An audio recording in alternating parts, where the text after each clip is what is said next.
Bonjour et bienvenue dans cet épisode numéro 1 de Narbonne-Plage à l'Espiguette. Top départ. Allez, c'est le début du voyage les amis, bonjour. L'habit Jojo, il a fallu installer le tout avant de partir, ainsi que de faire le plein. Regardez sous la table, plus de nombreuses nourrices, en gros 300 litres pour avoir un peu d'autonomie. Pour moi, j'ai dû prévoir aussi de l'eau, bien sûr, un petit peu de bière, un petit peu de vin. En plus, ça fait pas de mal. Il faut également penser à prendre une échelle de Beaufort grâce à la VHF et au bulletin météo, savoir à quoi s'attendre. Justement, toujours prendre aussi également une liste des canaux VHF. Avoir le frigo bien rempli, au fur et à mesure, les petites bouteilles, tout ça, je les mets parce qu'il faut boire absolument frais. Et puis ensuite, grâce à Google Earth, je prévois déjà ma destination. Allez, on continue la vidéo. Voilà, je quitte le port pour l'aventure. Il fait beau, très peu de vent, on va s'amuser. Il y a déjà plein de bateaux qui sortent. Ils vont pêcher là sur place. Et moi, cap à l'est. Passage de la Cardinal Sud. Après 1 heure de navigation à vitesse de traîne. Les personnes qui pêchent à la traîne, en fait, ils sont à la sardine ou à la mitraillette, parce que dans les petites profondeurs, en fait, il y avait plein de boules. En ce moment, il y a plein de maquereaux. Trône 6, Trône 5 à 1100 tours. À savoir que le vent est quand même portant. Avec le fardage, ça mène un petit peu quand même. Ce sera pas la même chose pour rentrer. 28 degrés à bord. Il est temps d'ouvrir. On fait un petit courant d'air. Alors comment que ça se passe?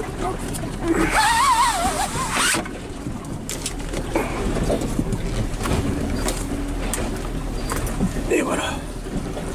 Après, je peux gérer le débit d'air comme je veux. Pourtant, tout est ouvert. Mais on nous annonce la canicule.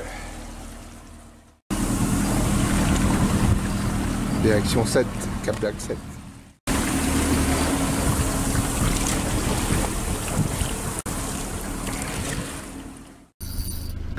L'avantage ici, c'est qu'il n'y a plus de bateau. Étant plus loin, je suis peinard.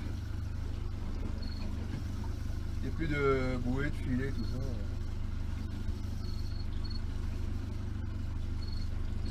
Je le ramène en surf, le pauvre. Ouais, toute petite là.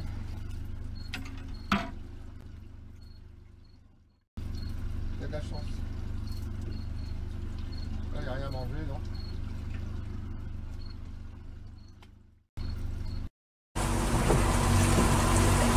Nouveau petit point après 3 heures de navigation, à peu près. On passe, la sonde elle est pareil, on est à 30 degrés, plus de 30 degrés. Hein. Donc j'ai ouvert en grand là. Et nous sommes à 5 nautiques environ du Cap d'Agde. J'ai mon échelle qui est là, à peu près. Et donc effectivement j'ai fait 10 nautiques en 3 heures. Donc j'ai augmenté un petit peu. Je suis passé à 1200 tours, un petit 1200 tours. Et à la place de 3 nœuds et demi, là je suis à 4, 4-1, 4-2. Sinon l'Espiguette, ça ferait environ 15 heures de navigation, ce qui fait beaucoup. Je pensais faire 10, à moins que je m'arrête avant, je verrai bien. J'ai vu des gros bateaux qui pêchaient le thon, parce que je passais dans la ligne. Je suis à 35 mètres actuellement. Et je vais flirter à 42, 47 après, je sais pas, parce qu'il y a des parcs interdits, donc je passe au large. Puis je suis tranquille, il n'y a pas de scooter et rien du tout.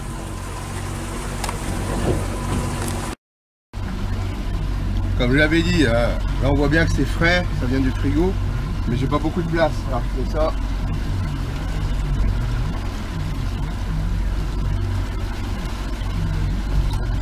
Et ça repart au frais. parce que c'est bientôt l'heure d'apéro.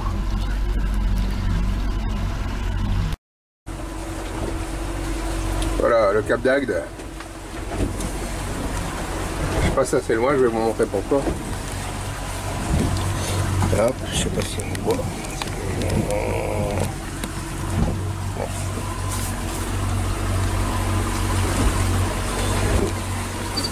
Il y a l'air marine qui est là, et moi je suis en dessous. On voit ma route, je peux pas zoomer. Voilà. Il y a la tache violette, c'est les roches qui sortent. Et le petit dessin bleu, c'est l'air marine, on n'a pas le droit de pêcher là. Voilà, voilà. Donc on passe au sud de l'air marine.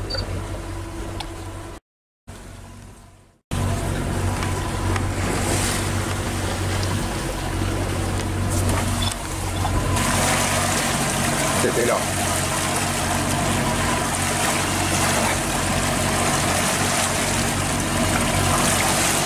C'est sûr qu'il y avait des dauphins.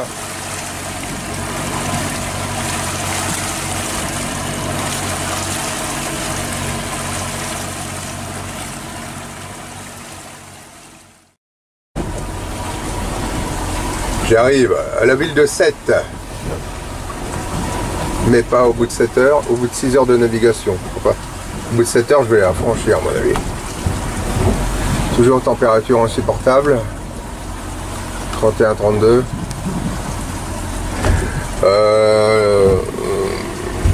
J'ai rencontré des vagues après le Cap d'Agde qui étaient complètement croisées.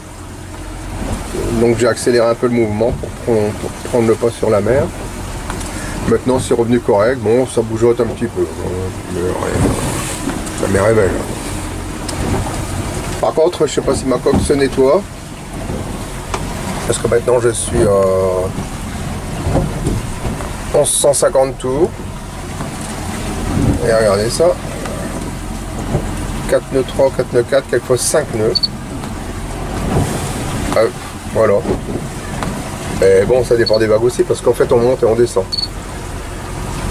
Les choses les plus pénibles, à part la température, bon, faut s'hydrater, mais oui, mais bah, par exemple, mon verre est là, il est tout le temps en plein soleil. Et oui, j'ai le sud qui est là, je vais à l'est. Et puis là, c'est insupportable, le bras, je crame, je suis... Alors, combien de fois je viens ici sur mon lit pour naviguer comme ça. Et je regarde la route comme ça. Parce que de dehors, de l'arrière, je peux pas. Si, 5 minutes, je bricole. Je bricole sur une canne. Je regarde autour de moi. Bon, là, il n'y a pas de bateau, de toute façon, on est tranquille. Mais je peux pas rester un quart d'heure, 20 minutes ici. Et je peux pas ne pas regarder, c'est clair. Donc, tous les 30 secondes, je regarde devant ce qui peut se passer. Hein. Il y a un énorme pétrolier ou je sais pas quoi. Voilà, ça bouge. Je peux pas le zoomer, je vais essayer. Ça n'aurait pas, ça fera pas la mesure. On le verra, puisque je l'ai en point de mire. J'en ai fait ma route du coup. C'est un point fixe.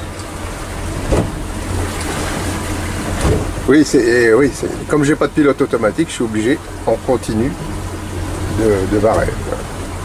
Ça c'est sûr. Un pilote automatique, ça aide grandement les choses sur les longs trajets. Il faut toujours corriger. Il suffit qu'il y ait un petit coup de vent, ça dérive le bateau. Même des vagues. Voilà. Donc il faut tout le temps corriger. Donc en fait ma route s'allonge parce que je fais plein de micro zigzags sur la route. Je ne vais pas en ligne droite malgré mon bon vouloir. Allez, 7, le voici. Et ensuite, Frontignan.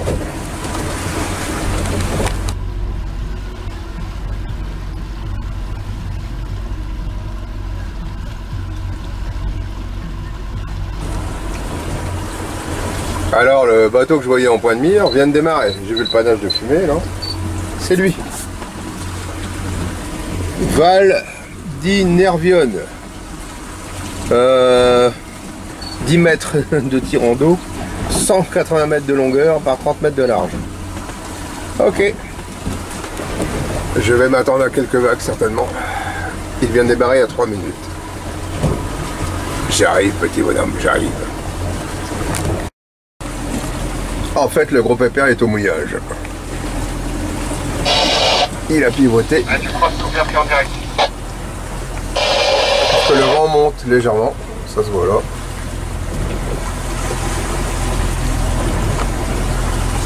Et là-bas, on voit qu'il y a du feu. Derrière Frontignan. Alors j'ai choisi ma journée pour partir, parce que là, je fonce. Je consomme pas trop, mais j'ai le vent dans le dos. Donc je suis un petit peu poussé quand même. Allez, vas-y, tu peux passer. Tribord à mur, tu as la priorité. Vas-y, mon grand.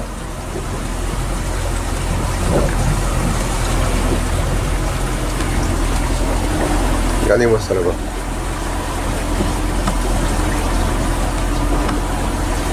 Des immeubles.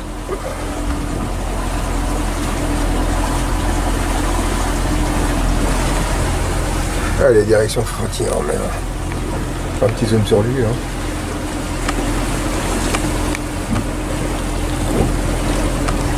Ah, ça rigole pas là.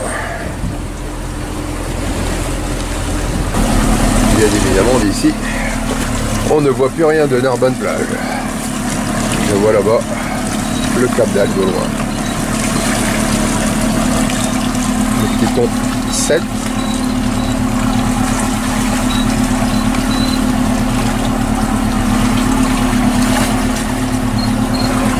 Et là, et toujours de l'incendie.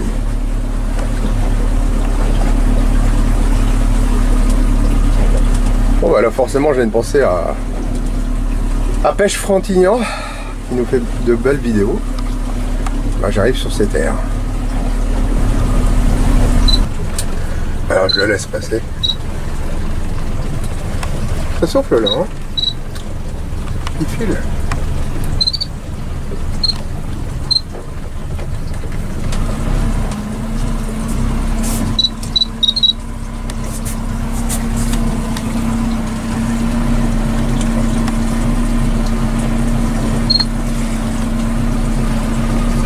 « 17h. Le 5 nœuds, là chacun son tour. La grande motte, les pyramides, et moi je vais plus là-bas, à l'Espiguette, à côté de Port-Camargue. Nous serons donc dans le département 30.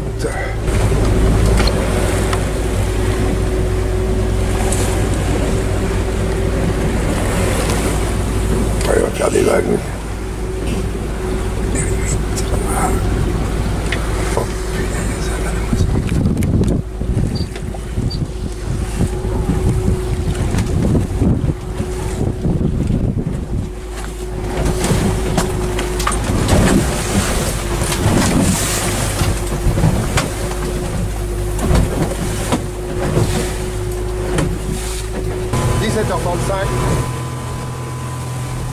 Environ 6-7 000 de l'Espiguette.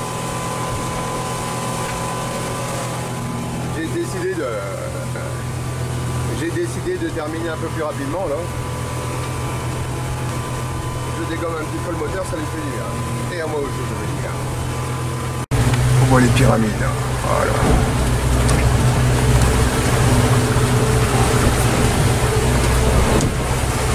Croisement Port-Camargue. Alors je sais pas où on rentre là. Parce qu'on m'a dit que le cardinal nord. Et pas loin d'ici, je ne vois pas encore. Hein. C'est au niveau du banc de sable. Sur la caméra, on l'avait en tête. J'ai dû mettre un petit peu de gaz sur la fin parce que bah, il est plus de 18 h là. Non, passé à 28 degrés. Bon, ça va. Et la mer, elle était moutonneuse tout à l'heure. Maintenant, ça va un petit peu mieux. Donc pendant une demi-heure, trois quarts d'heure, j'ai avancé à 18-20 nœuds. Après, j'ai repris une vitesse de frein. Bon, je suis un peu plus rapide là en étant à 6 nœuds. Voilà, au niveau de la consommation, je verrai bien ce que ça donne.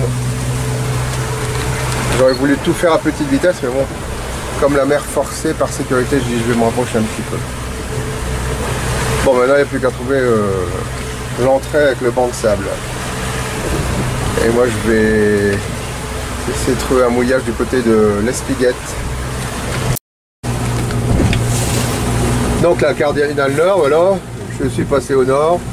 Ici, c'est le paradis du bateau. Il y en a partout. Partout. Bon.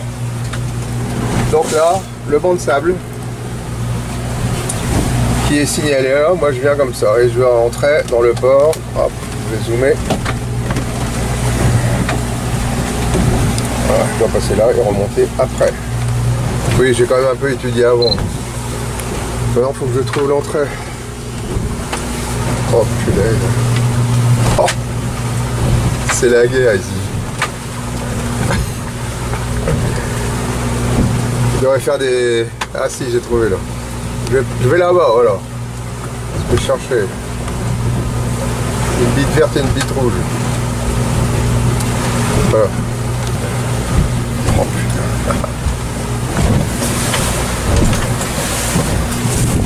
Ah oui, je vois le banc de sable. Je vais essayer de zoomer.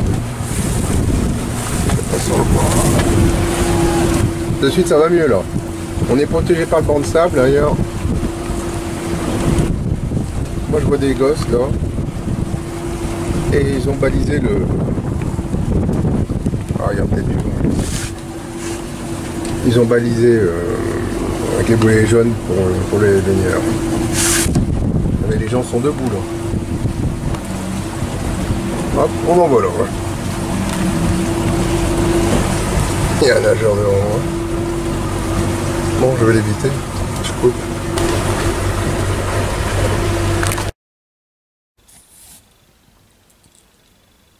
Alors, il y a un peu plus de 21h.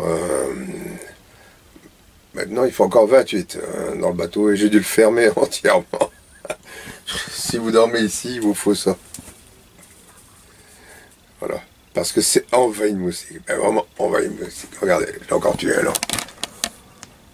C'est la seule partie ouvrante, c'est moins moustiquaire. Sinon, le coin il est très beau. Et calme.